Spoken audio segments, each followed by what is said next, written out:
Ako ay isang technician at ako'y taas noo. Trabaho namin marangal, sobrang hirap totoo. Hindi kami manloloko tulad ng inyong akala. Wala kaming ibang layunin kundi maglingkod ng tama. Magbaklas pa lang ng unit, sobrang hirap na po. Lalo na pag sa harap ang bukas na kupo. Magdamag nakaupo, gutom ay di alintana. Magawa lang ng maayos mga unit nyong nasira. Di kami mga ngahoy, kami ay mga technician. Pag ang unit di naayos, labag sa aming kalooban. At sa mga nagre-reklamo sa aming singilan, sadyang mahal lang talaga mga pyesa kaibigan. Ang tiwala nyo sa aming kaakibat ay respeto.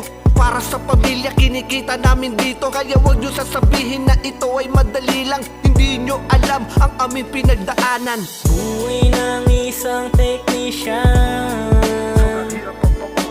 Buhay ng isang technician. Buhay ng isang technician. Buhay ng isang technician. Sa pangalawang verso gusto ko naman ikwento mga karanasan na madalas ko maenkwentro. Sasabihin ganito: Kuya di naman sirato, namatay lang to bigla, kanina gumagana nga to. ngayon bakit ka nandito kung hindi naman sira? Nakakaloko na pangbungad ng mga nagpapagawa. Tapos may nagpagawa, ganito ang kanyang eskema. Kuya wag mo bubuksan, makakuhaan mo ng pyesa. Ang ina, bakit ba ganyan ang tingin nyo sa amin? May mga unit na sadyang natatapat masira sa amin. At anong alam nyo sa amin para kami ay husgahan? Kami ay namumuhunan at lahat pinag-aralan. Sinaksak mo lang sa bisig, gano'n na kamahal. Ang dali mong ginawa ko, maningil ka garapal. Ang kapal na mukha, nagkasundo na nga sa presyo. Sandata namin tools, puhunan namin libo-libo. Buhay ng isang technician. Buhay ng isang technician.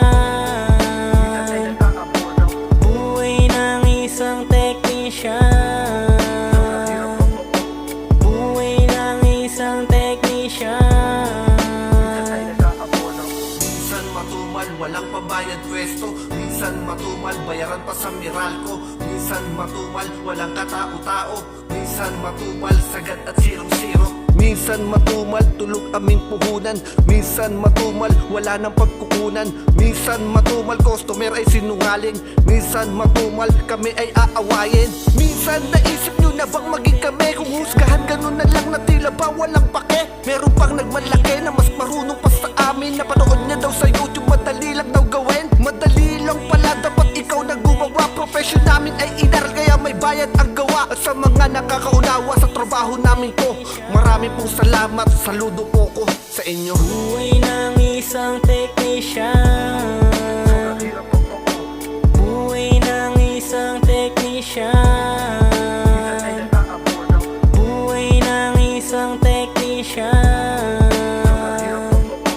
Buhay ng isang technician.